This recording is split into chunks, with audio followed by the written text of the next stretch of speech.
मुस्लिम को तो भाइयों को तो मिलना ही नहीं चाहिए अब संख्या का दर्जा, कोई भी फैसिलिटी अब, क्योंकि बहुत संख्या हो गई देश में। अभी जनगणना कराइए, 40 करोड़ आबादी हो गया देश में। मुस्लिम पर्सनल लॉ बोर्ड उसको भी हटाया जाए, वो क्यों बना के रखे हैं भाई? अब जिसको भी बीजेपी का मुख्यमंत्री बनाया जाएगा 2029 में, उनको हम लोग एकदम टाइट होकर एनआरसी लागू करवाएंगे। वो ऐसा मुख्यमंत्री यहाँ चाहिए बीजेपी से, जो राज तभी नहीं बचेगा जब सशक्त मुख्यमंत्री यहाँ चाहिए। योगी जैसा शासक हिंदू झारखंड में चाहिए बीजेपी का। झारखंड में एनआरसी लागू करवाएंगे? बिल्कुल, कमजोर मुख्यमंत्री यहाँ बनने ही नहीं देंगे बीजेपी में। हम लोग टाइट मुख्यमंत्री बनना होगा, लूट पूछ नहीं चलेगा यहाँ शासन, तो झारखंड खत्म हो जाएगा। यहाँ का आदिवासी मूल वसियों का सब जमीन छीना जाएगा, आबादी खत्म हो जाएगा। यहाँ पर जगह जमीन संपत्ति ही नहीं बचेगा लोग का, तो कौन आदिवासी नेता लोग को कौन वोट देगा? कौन आदिवासी नेता वो रहेंगे कैसे?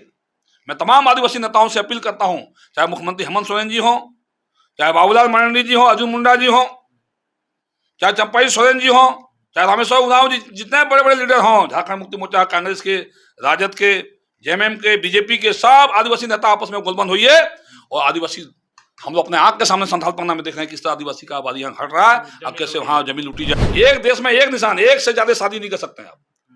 दूसरा शादी करना है, क्यों शादी करिएगा? सब परमिशन दीजिए सरकार से। एक धर्म को 4 शादी करने का इजाजत, एक धर्म को 1 शादी करने का इजाजत।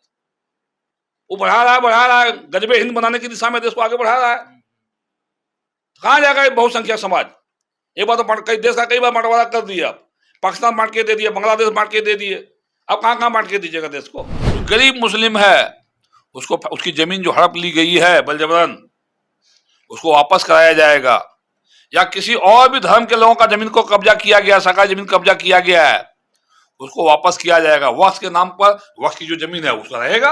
400 का जो टारगेट अगला बार, इस बार 2029 में 400 सीट बीजेपी को आएगी, एनडीए को आएगी। नमस्कार, मैं जीतन कुमार, आप द फॉलो अप देख रहे हैं। इस वक्त हम सारठ विधानसभा में हैं। सारठ विधानसभा के पूर्व विधायक रणधीर सिंह के आवास पर हैं। देखिए कि तस्वीर जो है, पूरा जन समर्थन अभी भी रणधीर सिंह के आवास पर लगा रहता है। आखिर इसकी वजह क्या है?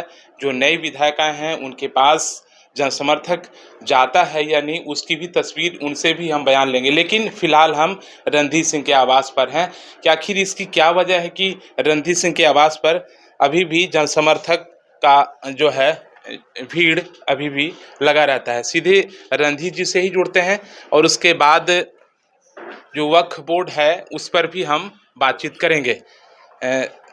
सर, क्या वजह है कि अभी भी जन समर्थक आपके आवास पर रहते हैं? देखिए,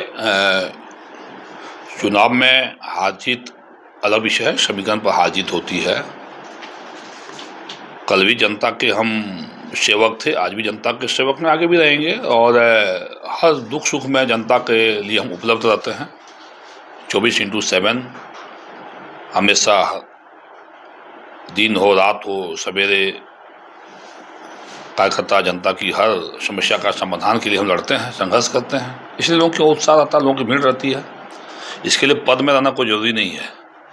हम विधायक रहेंगे तभी जनता की सेवा कर पाएंगे। हाँ, विधायक होने से ज़्यादा सेवा कर पाते थे, ज़्यादा काम विकास ला पाते थे क्षेत्र में। अभी थोड़ा विकास बाधित हुआ है, लेकिन जनता की सेवा में अभी भी हम लगे हुए हैं और आगे भी लगे रहेंगे।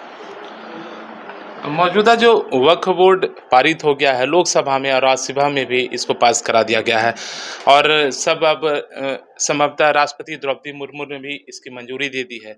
अब इसकी तारीख की जो है मुकर्रर केंद्र सरकार करेगी, इसको इम्प्लीमेंट कब कराना है। जबकि लोकसभा में इसको 128 राज्यसभा में 128 मेंबर ने इसका समर्थन किया, जबकि 95 ने इसका विरोध किया। लोकसभा में 228 सांसदों ने इसका समर्थन किया, जबकि 232 सांसद ने इसका विरोध किया। इस पर आपका क्या मंतव्य है जो ये वक्फ बोर्ड पास हुआ है? देखिए, सबसे पहले तो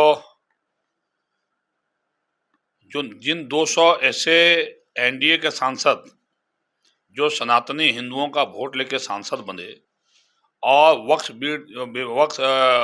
बोर्ड जैसे जो गलत एक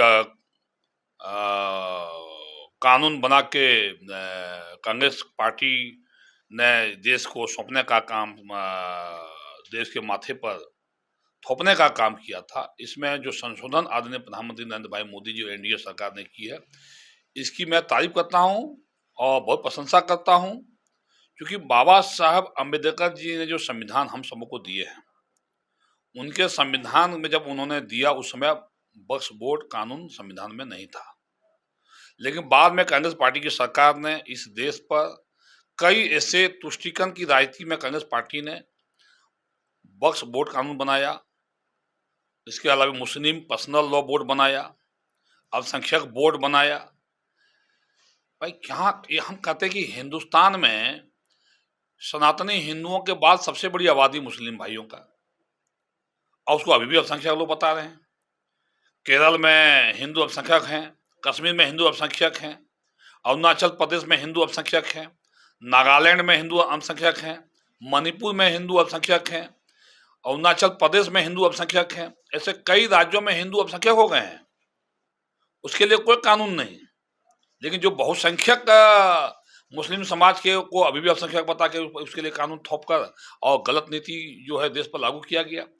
वक्फ बोर्ड के नाम पर इस देश में लाखों हेक्टेयर जमीन का अवैध कब्जा किया गया है, चाहे वो सरकारी जमीन हो, चाहे वो किसी का जमाबंदी जमीन हो। और जो जमीन अगर किसी ने डोनेट किया, दान किया, और वक्फ बोर्ड का वो जमीन अगर है, उससे बाकी लोगों को क्या फायदा हो रहा है? उस पर कुछ माफिया लोगों का कब्जा है। इन सारी चीजों में अगर सुधार करने का काम अगर मोदी जी कर रहे हैं, तो बेवजह का विरोध विपक्ष द्वारा जो आरोप लगाया जा रहा है, और 200 ऐसे सांसद जिन्होंने वोट नहीं दिया, एनडीए में जो रख के, इंडिया गठबंधन में रख के जिन्होंने वोट नहीं दिया, वो हिंदू का वोट लेके, ऐसे सांसदों को आने वाले समय में जनता सबक सिखाएगी। All India Muslim personal board के लोगों ने 12 अप्रैल को पूरे देश में विरोध प्रदर्शन की बात कही है। अगर इसको वापस नहीं लेते हैं, अगर पूरे देश में इसको लेके विरोध वो करते हैं तो उनका अधिकार है, संवैधानिक तरीका से वो विरोध करें। लेकिन अगर यदि कोई गलत तरीके से विरोध करने का प्रयास करेंगे तो सनातनी हिंदू चुप नहीं बैठेंगे हम लोग। जहां तक रहा है पर्सनल मुस्लिम लॉ बोर्ड, ये मुस्लिम बोर्ड भाई क्या है भाई? ये देश संविधान सबके लिए बराबर है ना। इस देश में हिंदू, मुस्लिम, सिख, ईसाई सबके लिए संविधान बराबर है। अब मुस्लिम समाज 4 शादी करेगा, 40 बच्चे पैदा करेगा, वो ये कौन कानून है भाई? हिंदू एक शादी से दूसरा शादी करेगा तो केस हो जाएगा उसके ऊपर में। तो भाई हिंदुस्तान में हिंदुओं का वक्फ बोर्ड क्यों नहीं बना? वक्फ बोर्ड मुस्लिम का अलग वक्फ बोर्ड, तो हिंदू का वक्फ बोर्ड क्यों नहीं बना? आज मदरसा में पढ़ाने के लिए सरकारी पैसा चाहिए। अब वहां किस तरह का धार्मिक पढ़ाई पढ़ी जाती है अभी जानते हैं। तो हिंदू समाज को भी, हिंदुओं को भी पढ़ाई, हिंदू धर्म का पढ़ाने के लिए, धार्मिक पढ़ाई करने के लिए पैसा सरकार क्यों नहीं देती है? और हिंदू बोर्ड क्यों नहीं बनाया जा रहा है देश में? इसका भी हम लोग मांग करते हैं। अब तो हम लोग उसका लड़ाई लड़ेंगे। अब वो अपना लड़ाई लड़ेगा, हम लोग भी लड़ाई लड़ेंगे। ये गलत नीति किसी भी तुष्टीकरण की राजनीति किसी भी धर्म के साथ नहीं होना चाहिए। हम ये नहीं करते हैं कि हम हिंदू हैं तो हिंदुओं के साथ तुष्टीकरण की राजनीति हो, ना मुस्लिम के साथ हो, ना हिंदू के किसी भी धर्म के साथ तुष्टीकरण नीति नहीं होनी चाहिए। संविधान सबके लिए बराबर है। जिस तरह से कश्मीर में वहां के लिए अलग कानून बना दिया गया था, क्या कश्मीर क्या हिंदुस्तान में नहीं है? जो कांग्रेसियों ने वहां जो धारा 370 लगा दिया, और धारा 370 कांग्रेसियों ने लगाकर वहां का एक अलग कानून दे दिया कि अब वहां कोई भी हिंदुस्तान का आदमी जाके कश्मीर में जाके जमीन नहीं खरीद सकता, वहां बस नहीं सकता है। कश्मीर का आदमी कहीं भी हिंदुस्तान में जाकर जमीन खरीद सकता है। एक देश, एक निशान, एक संविधान पर चलेगा ना, एक झंडा पर। कश्मीर का तिरंगा नहीं फहराया जाता था, 370 ये रिमूव किया गया। फिर तो इसको रिमूव किया गया, तो वहां ऐसे ही पहले अफवाह उड़ाया था तो कश्मीर में ये हो जाएगा, वो हो जाएगा। अब कश्मीर में अमन चैन हो गया। उसी तरह से आज वक्फ बोर्ड में क्या, वक्फ बोर्ड में गरीब मुस्लिम लोग को, जो गरीब मुस्लिम है उसको, उसकी जमीन जो हड़प ली गई है बलजबरन, उसको वापस कराया जाएगा। या किसी और भी धर्म के लोगों का जमीन को कब्जा किया गया, सरकारी जमीन कब्जा किया गया है, उसको वापस किया जाएगा। वक्फ के नाम पर वक्फ की जो जमीन है उसका रहेगा। जो अगर आप कोई डोनेट किए हैं वक्फ को जमीन, कोई डोनेट करेगा, डोनेट किया हुआ है, तो उस पर तो सरकार कुछ नहीं करना चाहिए कानून के तहत।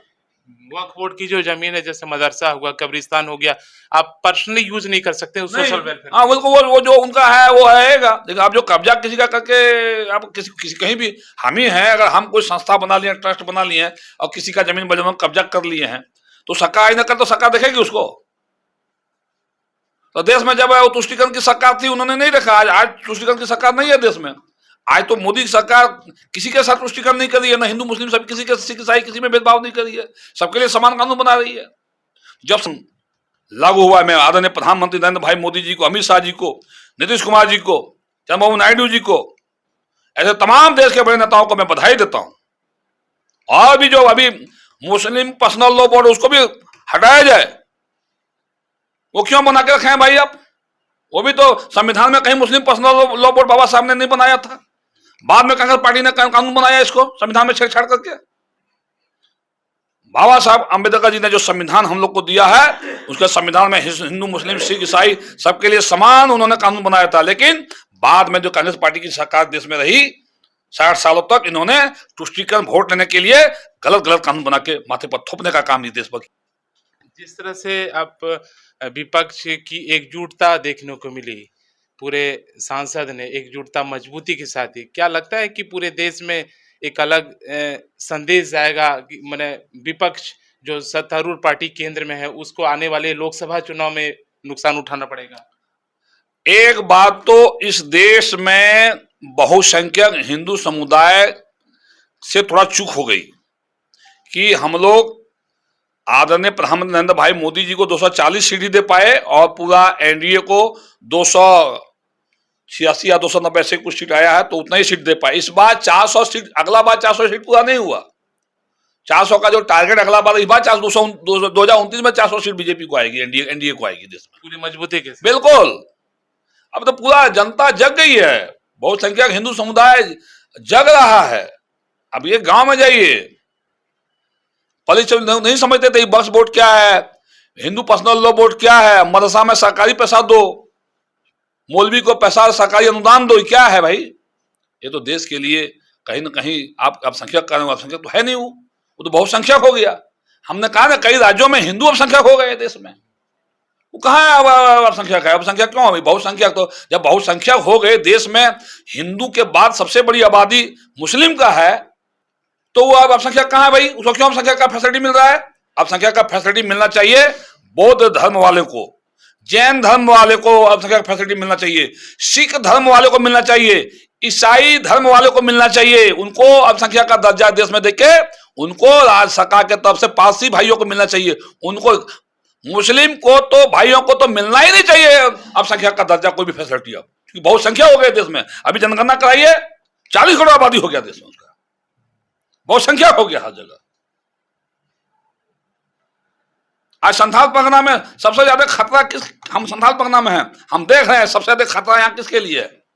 यहाँ मुस्लिम की इतनी आबादी हो गई, इतना बांग्लादेशी घुसपैठिया आ गया, इतने लोग यहाँ बच्चे पैदा कर रहे हैं कि हमारे यहाँ सबसे ज्यादा खतरा हमारे जो बहुसंख्यक यहाँ जो हमारे हिंदू आदिवासी सरना आदिवासी समाज था उनके लिए खतरा हो रहा है। यहाँ पे उनके लिए खतरा हो रहा है। यहाँ के भारतीय जनता पार्टी हम लोग एक एक यहाँ इस इलाके के सरना हिंदू भाइयों को आदिवासी भाइयों को हम लोग जगाने का काम करेंगे। इसके लिए हम लोग आने वाले 4 साल में, भले हम लोग इलाहाबाद नहीं जगा पाए, उस वोट में हम लोग को तब्दील नहीं हुआ, लेकिन हम लोग लड़ाई भारतीय जनता पार्टी, थोड़े से चुनाव हम हार गए तो भारतीय जनता पार्टी का मनोबल गिर जाता है। चुनाव हार जीत लगी रहती है। हम लोग देश को इस तरह से किसी को तुष्टीकरण के नाम पर देश को में जो है सो किसी के लिए दरवाजा नहीं खोल सकते हैं कि बांग्लादेश से आ गया भर रहा है जा रहे हैं, यहाँ घुस रहे हैं, और यहाँ के जो मुस्लिम नेता लोग हैं तरह तरह का ज्ञान बयानबाजी कर रहे हैं। हे कर देंगे, हो कर देंगे, क्या कर दीजिएगा भाई आप? नीति यहाँ नहीं चलेगा आपका। संथाल परगना में जिस तरह से आपने की कि मुस्लिम की संख्या में बढ़ोतरी हुई है, पाकुड़ की अगर बात करें तो वहाँ एकाएक मुस्लिम का संख्या बढ़ा है, तो विपक्ष लगातार आवाज उठाता है कि बॉर्डर का जो एरिया है उसमें तो सेंट्रल फोर्स का डिप्लॉयमेंट रहता है, तो एंट्री कैसे होती है? इसकी एंट्री होने का कारण है कि 400 अमित शाह जी का बयान आपने नहीं सुना पार्लियामेंट के अंदर में। माननीय गृह मंत्री अमित शाह जी ने कहा, सच्चाई कहा कि 450 किलोमीटर बंगाल पश्चिम बंगाल का जो एरिया है बांग्लादेश से, वहां ममता बनर्जी सरकार कॉर्पोरेट नहीं जमीन नहीं दे रही है बाढ़ लगाने के लिए, वहां पर जो घेरबंदी करने के बॉर्डर को सील करने के लिए जमीन नहीं दे रहा है, क्योंकि ममता बनर्जी सरकार ने बॉर्डर को खुला छोड़ दिया है। वहां से खुलेआम मुस्लिम लोग आ रहे हैं और यहाँ पश्चिम बंगाल में आके मालदा जिला में, मैं पहले भी कहा था कि मालदा जिला, मुर्शिदाबाद जिला, आपका जाके मेदिनीपुर में, नदिया में, ये सब जो पूरा तराई, बीरभूम में जो पूरा तराई वाला इलाका है, पुरुलिया में, बांकुड़ा में, दुर्गापुर में, ये सब इलाके में अब झारखंड के पाकुड़ में, साहिबगंज में, दुमका में, इवन अब देवघर जमरा भी अछूता नहीं, हमारे यहाँ भी, और उधर में पूर्णिया में, कटिहार में, किशनगंज में, अररिया में, जितना बॉर्डर सटा हुआ है बांग्लादेश से, पूरे इलाके में जो बांग्लादेशी घुसपैठिया बढ़ा है, उसका मेन रीजन है पश्चिम बंगाल। पश्चिम बंगाल में जब ज्योति बसु जी की सरकार थी, वाम दल का सरकार था, चाहे बुद्धदेव भट्टाचार्य जी की सरकार रही, उस समय भी बांग्लादेशी के लिए उन्होंने ओपन टू ऑल दरवाजा खोल दिया। उस समय से बांग्लादेशी घुसपैठिया बढ़ना शुरू हुआ। अब फिर ममता बनर्जी भी वोट बैंक की राजनीति में दरवाजा खोल दिए हैं और वहां आते हैं बांग्लादेशी लोग। मैंने अपनी आंखों से देखा है। मैं अभी हाल ही में नदिया जिला जा रहा था, मायापुर नवद्वीप, जो हम लोग का हिंदू का बहुत बड़ा तीर्थ है, गौरांग निताय प्रभु का जन्म स्थान। मैं गया अभी कुछ दिन पहले, तो संयोग से मैं रामपुर हाट से मैं गया, जान के मैं मालदा गया, मैं फड़का गया, धुलियान गया, वहां से मैं मुर्शिदाबाद गया, वहां से बेलडंगाल गया, मुर्शिदाबाद गया, वहां से बेलडंगाल गया। पूरे इलाका जब आप जाएंगे लगेगा कि हम हिंदुस्तान में नहीं हैं, लगेगा कोई मुस्लिम कंट्री में हम आ गए हैं। इतने बड़े बड़े मदरसे और वहाँ मस्जिदें बनी हुई है, इतनी आबादी, वहाँ हिंदू अब संख्या हो गए हैं। और अच्छा परिणाम भी कुछ दिन पहले मालदा में देखे होंगे आप, किस तरह हिंदू भाइयों के साथ वहाँ हमला हुआ। तो ये सारे वहाँ से बांग्लादेशी वहाँ आते हैं इन सब जिलों में। अब वहाँ चूंकि सारे विधायक सांसद वहाँ पर मुस्लिम हैं, मुखिया लोग तुष्टिकरण का राजनीति वहाँ हो रहा है, सबका आधार कार्ड वहाँ बना दिया जाता है, वोटर कार्ड बना दिया जाता है। उस आधार कार्ड वोटर कार्ड को लेके बिना डॉक्यूमेंट का इसकी जांच होनी चाहिए, तो दूध का दूध पानी हो जाएगा। वहां से वो लोग आते हैं, जहां भी उनको जाना है, बम्बे जाना है, दिल्ली जाना है, या हमारे इलाका में आना, कहीं आना है, वो आधार कार्ड वोटर कार्ड लेके आते हैं। हाँ बिल्कुल, मैंने अभी कुछ दिन भी मैंने सोशल मीडिया में बयान दिया कि मेरे विधानसभा में 20,000 बांग्लादेशी मेरे विधानसभा में है। जी जी, आप मेरे साथ भी चलें, मैं आपके चैनल के माध्यम से राज्य की जनता को दिखाना चाहता हूं। मेरे साथ चलिए, मैं आपको दिखाता हूं पूरी विधानसभा में। ऐसा सभी जगह पे आज बांग्लादेशी सवेरे शाम आप जाइए, देखिएगा घर का भाड़ा ले रहा है, कोई घर बना रहा है, रह रहा है। और सबका एक धंधा की है, वो दिन भर में मोटरसाइकिल से निकलते हैं, वो लोहा का सामान, प्लास्टिक का सामान, स्टील का सामान बेचने के नाम पर गाँव गाँव घूमते हैं और दिन भर में वो सामान बेचेंगे, रात को चोरी करते हैं और सब यहाँ रहते हैं। जब उनसे हम लोग पूछते हैं रास्ते पर, भाई तो कहाँ से आए हैं, चेहरा यहाँ देखिए, यहाँ का लोकल हमारे जो मुस्लिम भाई है, उसका चेहरा उनका चेहरा मंतर है। वो लोग दाढ़ी नहीं रखेगा तो प्लेन लगेगा। आप मुझे कोथा तक अपने আসেছেন এখানে কি করছেন আপনি? হ্যাঁ, আমরা তো বাবা মুর্শিদাবাদ, এখানে কামাবার জন্য এসেছি। তুমি মুর্শিদাবাদ তো ওখানে কামাবার জোগাড় নাই, তোমরা এখানে কেন এসেছো ভাই? ঝাড়খণ্ডে তোমার এখানে ঝাড়খণ্ডের লোক কোথায় যাবে? না না, আমরা তো কামায় চলে যাবো। तो तुम्हारे को आधार कार्ड कौन दिखा, तो आधार कार्ड दिखा देता है। ये आधार कार्ड देखूं तो अपनी देखूं तो ये तो वोटर कार्ड, हम मुर्शिदाबाद निवासी, जबकि वो मुर्शिदाबाद का निवासी नहीं है, वो वहां बनाया है, वो है बांग्लादेश का निवासी। और अभी जो दिल्ली में पकड़ाया है लोग, मेदिनीपुर जिला का था लोग, मेदिनीपुर जिला का दिखाया था आधार कार्ड, जबकि था बांग्लादेशी। दिल्ली में हो, आपका उत्तर प्रदेश में हो, चाहे मुंबई में हो, या हिंदुस्तान में कहीं भी, जो आज हिंदुस्तान में जो 6 करोड़ बांग्लादेशी फैल गया है, कहां से फैला है? सब पश्चिम बंगाल के थ्रू से। इस पर रोक लगा। ये एनआरसी यहाँ सख्ती से इस देश में लागू करने की आवश्यकता है। राज्यों में जब तक ममता बनर्जी सरकार रहेगी वहां एनआरसी लगेगा नहीं। पश्चिम बंगाल में इस बार भारतीय जनता पार्टी सरकार आने वाली है। तमाम हिंदू मतदाता वहां जग गए हैं। अब 2026 में जब वहां बीजेपी सरकार आएगी, कड़ाई से एनआरसी वहां लागू होगा। इस बार झारखंड में बीजेपी जब सरकार 2029 में आएगी, कड़ाई से एनआरसी हम लोग लागू करेंगे। जो भी बीजेपी का मुख्यमंत्री यहाँ बनेगा, जिसको भी बीजेपी का मुख्यमंत्री बनाया जाएगा 2029 में, उनको हम लोग एकदम टाइट होकर एनआरसी लागू करवाएंगे। वो ऐसा मुख्यमंत्री यहाँ चाहिए बीजेपी से, जो राज्य तभी नहीं बचेगा जब शासक मुख्यमंत्री यहाँ चाहिए। योगी जैसा शासक हिंदू झारखंड में चाहिए बीजेपी का। झारखंड में एनआरसी लागू करवाएंगे, बिल्कुल। कमजोर मुख्यमंत्री यहाँ बनने ही नहीं देंगे बीजेपी में। हम लोग टाइट मुख्यमंत्री बनना होगा, लूट पूछ नहीं चलेगा यहाँ शासन, तो झारखंड खत्म हो जाएगा। यहाँ आदिवासी मूल मसीहों का सब जमीन छिना जाएगा, आबादी खत्म हो जाएगा यहाँ पर। आज अभी जो जेएमएम वाले लोग कहते हैं कि परिसमन होगा तो आदिवासी सीट घटाई जाएगी। हम लोग भारतीय जनता पार्टी के तरफ से, मैं भारतीय जनता पार्टी का पूर्व मंत्री, पूर्व विधायक होने के नाते, ठीक है, परिसमन में अगर लागू होता है तो नियमित लागू होगा तो आदिवासियों की सीट घट जाएगी, क्योंकि आदिवासी की आबादी घट गई है, मुस्लिम की आबादी बढ़ रहा है। लेकिन as a Bharatiya Janata party का कार्यकर्ता होने के नाते पार्टी से मैं मांग करता हूं कि आदिवासी भाइयों का कोई सीट नहीं घटाया जाए। एकदम आदिवासी भाइयों का कोई सीट मत घटाया जाए। परिसमन लागू हो बस कोई सीट नहीं घटे। लेकिन आदिवासी नेता जितने भी झारखंड में हमारे हैं, चाहे पक्ष में हो, हमारे पार्टी में हो, विपक्ष में आए चाहे विपक्ष में हो, इंडिया गठबंधन में हो, सारे भारतीय जितने भी आदिवासी लीडर झारखंड में हैं, उनको सिर्फ ये भी भविष्य में सोचना पड़ेगा कि आदिवासी कैसे सुरक्षित यहाँ हो, कैसे उनका जगह जमीन संपत्ति बचे। आदिवासियों की सब कोई बात करते हैं। हाँ। और उनकी संख्या में माइनस हो रहा है, मायना हो रहा है नहीं, अभी उनकी जमीन भी छीनी जा रही है। मैं आपको दिखा, मेरे विधानसभा क्षेत्र में मैं हमेशा से लड़ाई लड़ता हूँ, जिसके परिणाम स्वरूप मैं चुनाव हारा। मुझे तमाम यहाँ पर 60,000 मुस्लिम गुलबंद होकर हमको हराया इलेक्शन। 80,000 मुस्लिम, 60,000 64,000 पोलिंग किया मेरे अगेंस्ट में। क्यों पोलिंग किया? क्योंकि यहाँ जो बलजबन जमीन हमारा आदिवासी का जमीन, दुबराजपुर जाके देखिए, असाना जाके देखिए, रघुनाथपुर जाके देखिए, किस तरह से हमारी आदिवासी जमीनें छीनी जा रही है।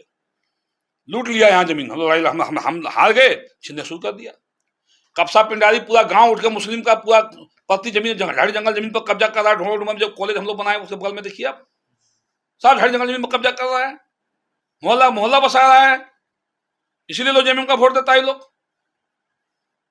तो ये जब जगह जमीन संपत्ति ही नहीं बचेगा लोग का, तो कौन आदिवासी नेता लोग को कौन वोट देगा? कौन आदिवासी नेता वो रहेंगे कैसे? मैं तमाम आदिवासी नेताओं से अपील करता हूं, चाहे मुख्यमंत्री हेमंत सोरेन जी हो, चाहे बाबूलाल मरांडी जी हो, अर्जुन मुंडा जी हो, चाहे चंपाई सोरेन जी हो, चाहे रामेश्वर उरांव जी, जितने बड़े बड़े लीडर हों, झारखंड मुक्ति मोर्चा, कांग्रेस के, राजद के, जेएमएम के, बीजेपी के, सब आदिवासी नेता आपस में गोलबंद होइए। और आदिवासी, हम लोग अपने आंख के सामने संथाल पन्ना में देख रहे हैं किस तरह आदिवासी का आबादी यहाँ घट रहा है, अब कैसे वहाँ जमीन लूटी जा रही है। जमीन नॉन सेलेबल है, लेकिन नॉन सेलेबल जमीन को भी लोग लूट रहा है, कब्जा कर रहा है। जमीन सेलेबल यहाँ नहीं है। लेकिन मेरे साथ चलिए, मैं दिखाऊं, हजारों एकड़ जमीन मेरे विधानसभा में। धावा एक गांव है, लखनपुर एक गांव है, डुमरिया गांव है आदिवासी का, जहां पर आपकी जमीन को आदिवासी लोग को हम जगाने का काम किए और कब्जा नहीं करने दिए, जिसका परिणाम स्वरूप मुझे एक भी मुस्लिम वहां वोट नहीं दिया और नहीं देता है। तो हम तो जल जंगल जमीन के लिए हम लोग लड़ रहे हैं। आज झारखंड मुक्ति मोर्चा कहती है हम जल जंगल जमीन का पार्टी है, लेकिन जल जंगल जमीन के लिए अच्छा के लिए लड़ रही है पार्टी। कहीं पार्टी का कोई एमएलए एमपी लड़ रहा है? कैसे वहां का जमीन छीना जा रहा है? इस पर विचार करने की आवश्यकता है। परिसंबंध में ठीक है, आदिवासी सीट नहीं घटाया जाएगा, लेकिन कितना दिन तक? एक समय ऐसा आएगा जब आपकी आबादी ही नहीं रहेगा तो सीट कहां से रहेगा आपका? इसीलिए इन चीजों को गंभीरता से सबको विचार करने की आवश्यकता है और झारखंड को संथालपना को बचाने की आवश्यकता है। संथालपना बचाने की आवश्यकता है। वक्फ बोर्ड बिल, अब उस तारीख का भी अब ऐलान कब होगा, आप लोगों को भी इंतजार होगा, क्योंकि ये काफी एक लंबे अंतराल के बाद, काफी हो हंगामे के बाद इस तरह की ये घड़ी आई है। बिल्कुल, ये बहुत ही बड़ा निर्णय है देश में सुधार के लिए। हाँ, मोदी जी जब से आए तब से देश में सुधार ही कर रहे हैं। अमित शाह जी, सुधार की दिशा में एक बड़ा निर्णय है देश का। और आगे और कई भी आपके बिल आएंगे, कई अच्छे बड़े सुधार को देखने को मिलेगा। तुष्टीकरण की राजनीति इस देश में नहीं चलेगी। हम तो कहते हम हिंदू हैं, हिंदू भाइयों का भी कोई तुष्टीकरण नहीं होना चाहिए, न मुस्लिम का होना चाहिए। अल्पसंख्यक कौन है? हमने बाबा का अल्पसंख्यक यहाँ पर बौद्ध है, सिख है, जैन है, पारसी है, ईसाई है। हिंदू मुस्लिम अल्पसंख्यक नहीं है, ना हिंदू अल्पसंख्यक है ना मुस्लिम अल्पसंख्यक है। अगर अल्पसंख्यक आप मुस्लिम को बताते हो तो हिंदू को भी, जिन राज्यों में हिंदू अल्पसंख्यक है, जिन राज्यों में हिंदू अल्पसंख्यक हो गया, वहां भी हिंदू को अल्पसंख्यक का फैसिलिटी का साथ दर्जा दीजिए आप। मैं मोदी जी से मांग करता हूं, वहां के राज्यों, वहां के राज्य के मुख्यमंत्री से मांग, जिन राज्यों में आप हिंदू अल्पसंख्यक है वहां के हिंदू को अल्पसंख्यक दर्जा देकर वहां पर फैसिलिटी दीजिए आप। हिंदू आबादी कैसे बढ़ेगा उस उपाय करिए। विपक्ष और लोग कहते हैं कि मुस्लिम फैमिली प्लानिंग नहीं कराते हैं, इसलिए भी जनसंख्या बढ़ रही है। ये कानून, सबसे पहले तो सशक्त जनसंख्या नियंत्रण कानून का बार बार भारतीय जनता पार्टी, हम लोग कार्यकर्ता मांग उठा रहे हैं। और देश में सशक्त, चाइना से भी कठोर कानून, जनसंख्या नियंत्रण कानून देश में जिस दिन आ जाएगा और सख्ती से उसको लागू किया जाएगा, अपने फैमिली प्लानिंग करना शुरू कर देगा। ऐसे ही लोग नहीं करेगा, कोई भी नहीं करेगा। हमें नहीं कहता है कि हिंदू मुस्लिम सबके लिए, हिंदू मुस्लिम सब, सिख ईसाई सबको लिए वही को कानून बनाइए कि इससे ज्यादा बच्चा कोई पैदा नहीं कर सकता है। एक देश में एक निशान, एक से ज्यादा शादी नहीं कर सकते हैं आप। दूसरा शादी करना है, क्यों शादी करिएगा? सब परमिशन दीजिए सरकार से। एक धर्म को 4 शादी करने का इजाजत, एक धर्म को 1 शादी करने का इजाजत। वो बढ़ा रहा है, गजबे हिंद बनाने की दिशा में देश को आगे बढ़ा रहा है। कहां जाएगा बहुसंख्यक समाज? एक बार तो देश का कई बार बंटवारा कर दिया आप, पाकिस्तान बांट के दे दिया, बांग्लादेश बांट के दे दिए, अब कहां बांट के दीजिएगा देश को? बिल्कुल। तो ये थे सारठ विधानसभा के पूर्व विधायक रणधीर सिंह, जिनका कहना है कि वक्फ बोर्ड बिल अब पास हो गया है। अब केंद्र सरकार इसकी तारीख का ऐलान करेगी और उसको इम्प्लीमेंट कराया जाएगा। ये हमारे देश के लिए बहुत ही बढ़िया कानून है। उन्होंने झारखंड में एनआरसी होने की भी बात कही है कि आगामी 2029 में जो चुनाव होगा झारखंड में, यहाँ पर एनआरसी होगा और एक मजबूत मुख्यमंत्री चाहिए जो कड़ा डिसीजन लेने वाला हो। मैं देवघर से फॉलोअप के लिए जीतन कुमार। गोल, जहां 27 वर्षों के सफर में 17,000 से भी अधिक छात्रों ने डॉक्टर एवं इंजीनियर बनकर भरे सफलता की ऊंची उड़ान, जहां साधारण छात्र भी झारखंड टॉपर्स बनकर बना रहे इतिहास। दूरदर्शी शिक्षाविद श्री विपिन सिंह के मार्गदर्शन में मेडिकल एवं इंजीनियरिंग के लाखों छात्रों के लिए आशा की किरण के रूप में गोल, नेशंस लीडिंग इंस्टीट्यूट। बायोम सिर्फ मेडिकल प्रिपरेशन का संस्थान। बायोम से लगातार दूसरी बार नीट यूजी में 700 मार्क्स पार। 10th पास स्टूडेंट्स के लिए फाउंडेशन कोर्स, 11th पास स्टूडेंट्स के लिए फ्रेशर कोर्स और 12th पास स्टूडेंट्स के लिए टारगेट कोर्स 17 अप्रैल से शुरू हो रहे हैं। कॉल 7360066190 और visit Biome, circular road near women's college and Hinoo, Ranchi. thefollowup.in. Like, share, and subscribe. www.thefollowup.in